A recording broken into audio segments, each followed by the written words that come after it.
Amber Craig, thanks for being here. Thanks for having me. I'm glad we do or are. You are the Chief Marketing Officer of 420, which is a cannabis retailer in Alberta. That's partly why I want to talk to you, because I'm interested in that. You're also on the advisory council at Mount Royal University for their Cannabis Education Program, and you're an instructor of in the program as well. Yeah, that's right. What have I missed?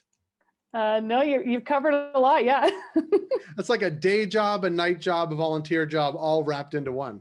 It's perfect. It keeps me busy, and everybody needs that right now.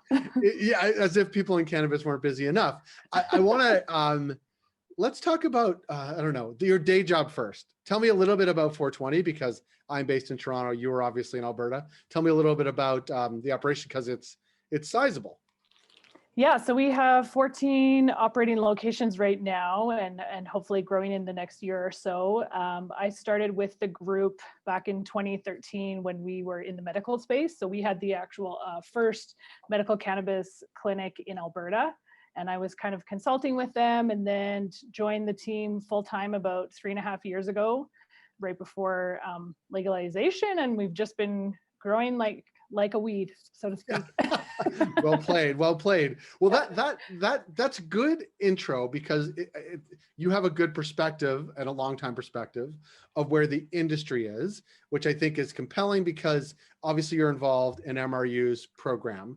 Tell me a little bit about how that came to be and how you got involved. So I actually sit on an advisory committee with Mount Royal for the communications and digital marketing programs. And while I was sitting in my first meeting there, people were asking a lot about my day job, a lot of curious questions about cannabis. And I heard that there was cannabis education programs at Mount Royal, and they were making some changes. So they thought I'd be a good fit for the Cannabis Education Committee as well. And it was really exciting to be a part of that. And ultimately it led to me developing the cannabis retail marketing course, which I'm also teaching as well. It's a lot. And I guess, I'm so interested in this, because where Alberta has been and is going, Ontario's like just lagging behind on so many different ways, especially around retail. And I want to get your sense about how a program like at MRU is actually helping do, like, how your other job helps your current job, and how people are like being trained up to sort of fill those roles.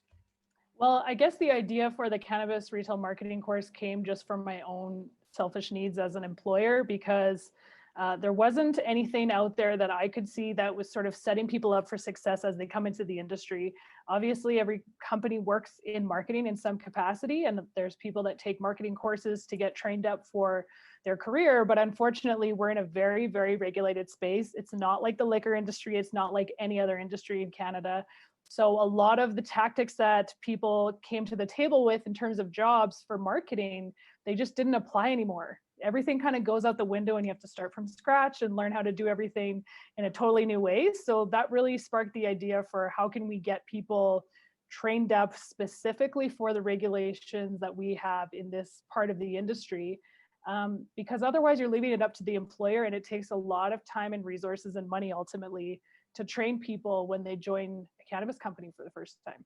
Yeah, and because you have it from this advisory role and a day job too, and an instructor role, how are you finding sort of, not the level of student, but like, there's obviously there's a lot to learn for anybody coming into the space, but like, because you're seeing on the other end, like the tools that they need, they are getting through the program. And I want you to sort of talk about that, because that's like the crux of it, right? Yeah, so this course really is kind of a crash course on all things marketing in cannabis. So you start off learning about the Cannabis Act and how those regulations play into promotional activities. We actually had our first semester in the winter, and there was some people who already worked in cannabis retail. There were some people who worked in marketing who wanted to get into cannabis. And there was quite a few people who actually weren't working in retail at all, but worked for producers, for example, and needed to better understand how they could relate to their retail vendors. So I think it gives you a lot of different perspectives on what retailers are dealing with in terms of marketing restrictions, but it also gives you a lot of ideas in terms of a compliance strategy, in terms of branding, store layout, digital marketing strategies, events and promotions. It kind of touches on a little bit of everything. So you should leave the course being really set up to work either for a retailer or any company in cannabis, quite frankly.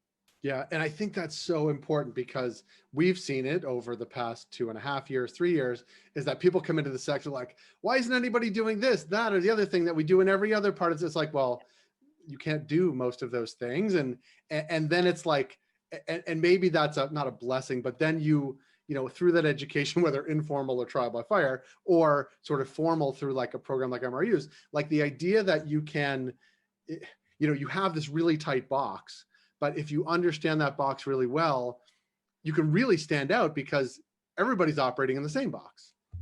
Yeah, I think it's a blessing, to be honest. A lot of people in marketing complain about the regulations and say you can't do anything. And I don't buy into that at all, because it forces you to be different.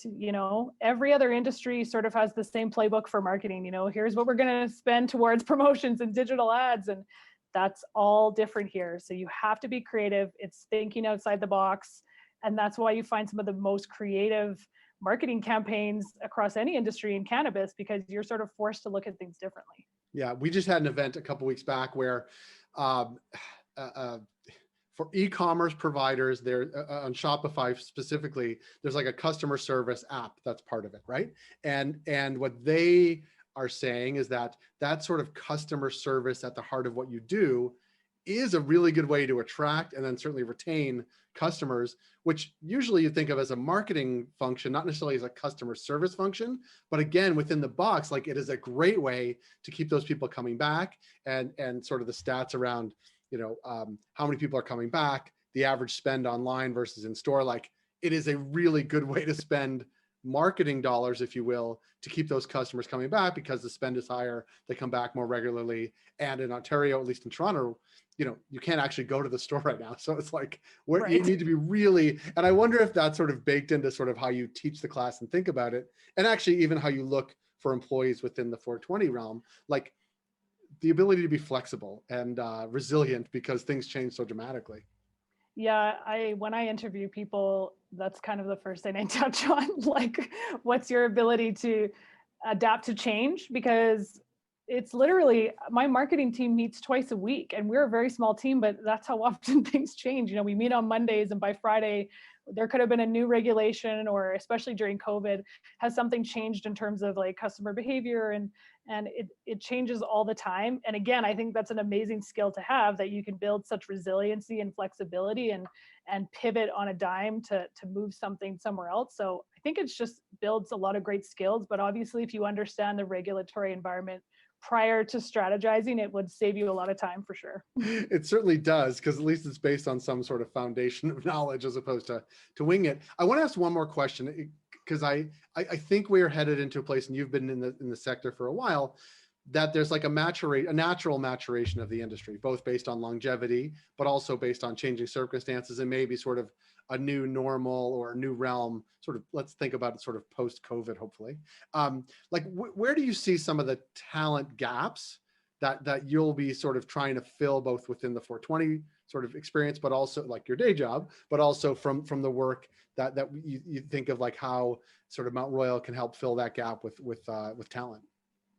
Yeah, I think the fact that there is cannabis education courses at all is really helping the industry as a whole, because certainly when I joined, there was a major gap between people who came from the legacy industry and had cannabis experience, but not necessarily professional business experience.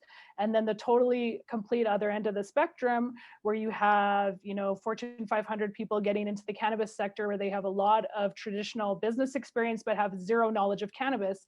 And so when we were hiring in the early days of legalization, it's like, well, we're not worried about what your cannabis experience is. We'll train you for that. But that takes so much time, like I said earlier. So now the fact that post-secondary institutions are catching up to the industry and realizing that this is just at the very early stages, this industry is going to continue to grow and boom. And, it's one of those few areas that can actually see growth in many provinces during a pandemic. So I think it makes sense for employers to be investing in this kind of education for their staff, but also anyone looking to get in the industry or already is there. Like, this makes complete sense to have some legitimate education behind what you're doing. So I think the fact that Mount Royal has these courses is really kind of ahead of a lot of universities and colleges out there. So I think it's definitely going to help the industry mature as a whole. Yeah, it's funny because you just described like people who had experienced the legacy market can up their game and sort of add the regulations and the knowledge on that front. Similarly, people coming from sort of traditional business experience can come to the program and actually learn the cannabis side too. And it really is this place where there's like both things happening from both sides of it. Amber Craig, I really appreciate the work that you're doing at MRU for sure, but also your experience as the Chief Marketing Officer at 420. That's really helpful to sort of get that lens on it as well. I want to thank you for your time and the effort, and both your day job, your night job, and everything in between. We appreciate what you're doing out there. Thanks so much.